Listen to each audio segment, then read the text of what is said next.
अस्सलाम वालेकुम दोस्तों, वेलकम टू माय चैनल। दोस्तों कैसे हैं आप लोग? उम्मीद करता हूँ खैरियत से होंगे और जहाँ होंगे खुश होंगे।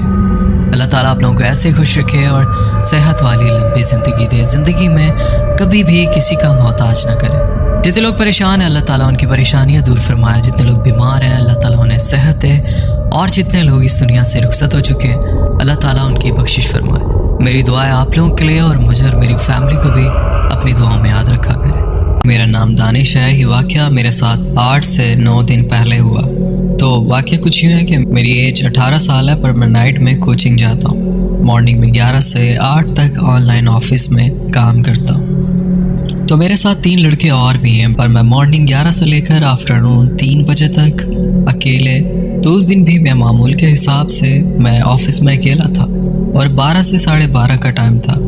मुझे लगा कि जैसे कोई वेयर हाउस में झाड़ू लगा रहा है। जैसे कि मैंने बताया है कि मैं ऑनलाइन काम करता हूँ, तो मेरा काम टी शर्ट और ट्राउज़र का है। मेरी कुछ वेबसाइट्स हैं जिनका नेम मैं यहाँ मेंशन नहीं कर सकता, क्योंकि बहुत से लोग ये समझेंगे कि मैं अपनी मार्केटिंग कर रहा हूँ। तो बैक टू द स्टोरी। तो मुझे वो आवाज़ आ रही थी, मैंने उस आवाज़ का पीछा किया और मैं वेयर हाउस में चला गया।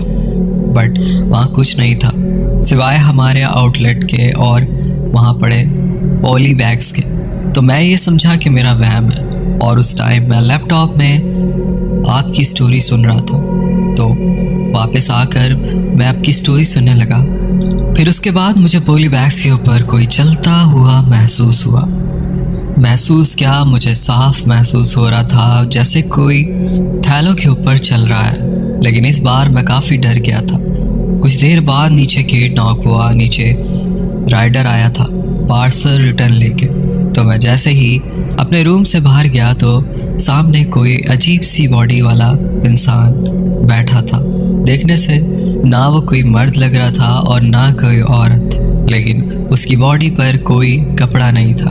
उसकी पूरी बॉडी खून में लथपथ थी। और उसके बाद जो मैंने मंजर देखा वो देखकर तो लग रहा था जैसे मैं अभी मर जाऊंगा।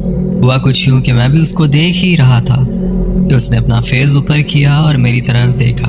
तो भाई आप बिलीव नहीं करेंगे कि उसके फेस पे स्किन ही नहीं थी और उसकी आईज काफ़ी छोटी थी, जैसे किसी बिल्ली की होती है, और उसके दांत काफ़ी नोकीले थे।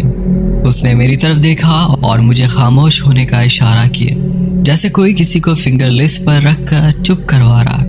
और ये मंजर देखकर मैं न जाने कैसे और कितनी स्पीड में भागा कि मुझे पता ही नहीं चला कि मैं कब नीचे पहुंच गया।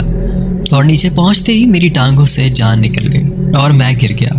तो मोहल्ले वालों ने मुझे उठाया और मुझसे पूछा, तो मैंने उनको A to Z पूरी बात बता दी। लेकिन अल्लाह का शुक्र है कि उसके बाद मेरे साथ कुछ नहीं हुआ।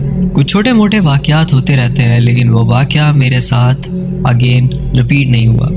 तो ये था मेरा एक छोटा सा वाक़या जो मैंने सोचा कि आपके साथ शेयर करूं। तो उम्मीद है कि आपको ये स्टोरी पसंद आई होगी।